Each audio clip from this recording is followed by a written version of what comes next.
السلام عليكم ورحمة الله وبركاته. النهاردة هعرض لكم أسعار الشقق على البحر في منطقة سيدي بشر بالأخص، بما إن أجازة نص السنة قربت، وبما إن كمان في ناس بتحب تيجي اسكندرية في الشتاء تستجم وتقضي يومين تلاتة. العمارة اللي في وشنا دي على ناصية خليل حمادة في سيدي بشر على البحر جنب منزلة مصر. العمارة دي بتاعت الحاج موندي. فيها 5 شقق للإيجار، شقة في الدور الرابع وشقة في الدور السادس وشقة في الدور السابع وشقة في الدور الأخير. الشقق هنا بتبتدي من 500 جنيه اليوم لغاية 750 جنيه، ده في فترة الشتاء حاليا. ولكن طبعا في الصيف الأسعار غير كده خالص. الأسعار في الصيف بتبتدي من 1000 جنيه وانت طالع و1500 والكلام ده كله. العمارة طبعا الداخلة من جوه حاجة خيال، والعمارة من فوق كمان تطلع تقف في البلكونات اللي على البحر او في البلكونات اللي في الداخل برضو بتبقى شايف البحر. والعمارة تصميمها جميل زي ما انتم شايفين كده، والاسانسيرات جوه جميلة وشغالة وفي سكيورتي وغفير. ودي العمارة اللي في وشها بتاعة الباشمهندس احمد غريب فوق ماكدونالدز برضو في خليل حمادة على البحر. ولكن دي طبعا تمليك، ربنا يدينا ويديكم. اقل مساحة 180 متر، اقل شقة عاملة 2 مليون جنيه. انا مش ببالغ ولا بقول ارقام من دماغي، لا انا اشتغلت في الاماكن دي كتير، واشتغلت في العماير دي كتير، وكنت شغال سمسار في يوم من الايام. وانا كمان ساكن في منطقة سيدي بشر، بيتي في اخر الشارع. العمارة برضو اللي في وشنا دي هي دي بقى اللي بيبتدي الاسعار فيها ب 300 جنيه. يعني خلاص العمارتين دول كده اللي على يمنا يبتدي من 500 جنيه، ودي كده تبتدي من 300 جنيه. فيها برضو 4 شقق للايجار فوق لكافيه ليبتون. والعمارة اللي جنبها برضو بتبتدي من 450 جنيه اليوم فوق بنك مصر. كل ده يا جماعة في سيدي بشر على البحر. وطبعا الإيجارات بتختلف من شقة لشقة. في ناس بتبقى عايزة شقة فرش سوبر لوكس، دي فوق كافيتيريا العزيزية اهي. وفي ناس بتبقى عايزه شقه باي كلام يقضوا فيها اليومين وخلاص، هم جايين يتفسحوا وعايزين يباتوا. فطبعا بتختلف الاسعار، ولكن الرينج الثابت في اسكندريه في الشتاء هو 500 جنيه لحد 750 جنيه، ما بتعديش كده. وفي حاجات بتبتدي والله العظيم من اول 250 جنيه، بالذات في اليومين اللي احنا فيهم دول. العماره دي طبعا مهجوره بتاعت المعلم رضا السيد جلال. الارض دي كانت فاضيه، والعماره دي طلعت من زمان، ويبقى الوضع على ما هو عليه. العمارتين اللي جنب بعض القصيره والطويله دي من زمان بتوع العوايسه المعلم رضا السيد جلال. دول ولا ايجار ولا تمليك.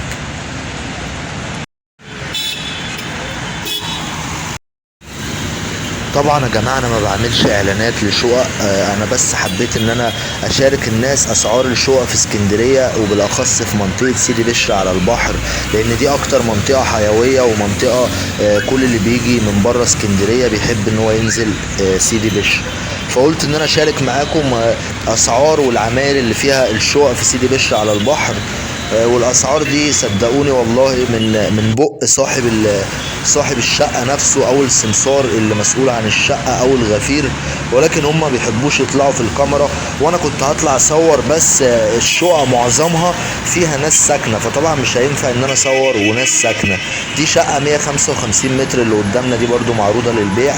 بس احنا خلينا نتكلم عن الايجارات زي ما انتوا كده شفتوا. العماير اللي قدامكم دي كلها بتبتدي فيها من اول 300 جنيه اليوم لغايه 750 جنيه، استحاله ان هي تعدي ال 750 جنيه. وكمان في حاجات تحت ال 300 جنيه، وده كمان بيفرق على حسب. لو انتم مثلا جايين اسره عايزين تاخدوا الشقة مثلا اسبوع او 10 ايام، فلو اليوم مثلا عامل 500 وانتم هتاخدوا اسبوع او 10 ايام، مش هيتحسب ب 500 طبعا. هتكسر فيها وهيحسبها لك ب 300 او ب 350 جنيه. لو هي ب 500، لو ب 300 برضو هتكسر في 50 جنيه ولا 100 جنيه لو انت هتاخد ايام كتير، يعني هتاخد 10 ايام او اسبوع. طبعا الجو في اسكندريه جميل، ومعظم الشقق اساسا كومبليت. انا حاولت اطلع اصور في شقق كتير، ولكن معظم الشقق للاسف ساكنه، او مش للاسف يعني الحمد لله ان في ناس بتيجي تسكن.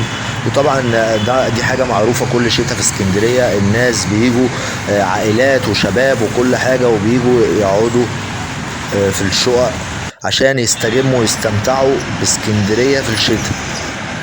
العمارة دي اللي فوق جاد بتاع السندوتشات العمارة دي الوحيدة اللي ممكن تسكن شباب، لان طبعا كل العماير اللي قدامنا في سيدي بشر على البحر ممنوع شباب يسكنوا لوحديهم، لان طبعا الشباب بيبقى في منهم خوف بالبلدي، يعني ان هم يجيبوا مثلا بنات او الكلام ده كله، فاصحاب الشقق بيريحوا دماغهم وما بيسكنوش شباب. ولو واحد جاي هو واحده لازم طبعا لازم يجيب قسيمه الجواز بتاعته او على الواتس، لان لو مفيش قسيمه جواز والله لو دفع 1,000,000 جنيه في اليوم مفيش صاحب عماره هيرضى. واحنا شفنا الكلام ده كتير، احنا طبعا بنطلع في الصيف نشتغل على البحر وحافظين وفاهمين الكلام ده من زمان. ولكن العمارة دي الوحيدة اللي بتسكن شباب، ومش معنى كده يعني ان هم طبعا ناس يعني وحشة، ولكن هم بيسكنوا شباب وهم عندهم رقابة جيدة كويس أوي، بيعرفوا يشوفوا اللي ساكن عندهم مين طالع له ومين نازل له والكلام ده كله. ولكن اي بيت تاني طبعا، اي عمارة تانية على البحر ايجار بيفضل ان هي تبقى اسر. الشقة دي قدام بير مسعود اهو زي ما انتم شايفين. العمارة دي برضو نفس الاسعار، بيبتدي فيها من اول 400 جنيه. طبعا الحاجة الوحيدة اللي بتبتدي من 300 جنيه حاليا العمارة اللي فوق كافيتيريا ليبتون اللي صورناها. وادي العمارة اللي فوق البروفاج اهو، كافيتيريا البروفاج برضو دي فيها شقتين برضو للايجار، شقتين بس وبنفس برضو الاسعار، بيبتدي من رينج ال 400 لغاية 750 جنيه على حسب الشقة وعلى حسب الفرش. في شقة بتبقى مفروشة فرش سوبر لوكس، وفي شقة بتبقى فرش تعبان، وفي شقة فرش على قده، فطبعا بتختلف من شقة لشقة وعلى حسب طلب الزبون.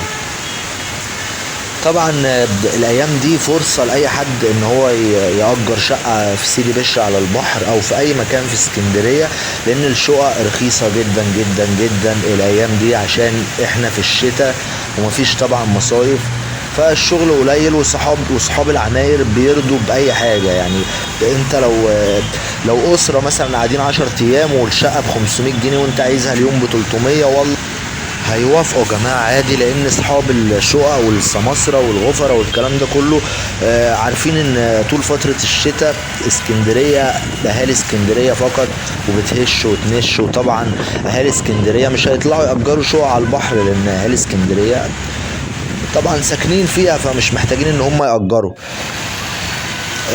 دي بالنسبة لي احلى عمارة في سيدي بشر على البحر، هي واول عمارة صورتها في الفيديو اللي فوق كافيتيريا البروفاج. العمارة دي التصميم بتاعها جميل. لا اسف، فوق كافيتيريا العزيزية، احنا كافيتيريا البروفاج صورنا العمارة اللي فوقيها، دي كده اللي فوق كافيتيريا العزيزية. بس كده خلص الفيديو بتاعنا، واي حد عايز يجي في اجازة نص السنة اهلا وسهلا بيه، واسكندرية جميلة ورخيصة، والسلام عليكم ورحمة الله.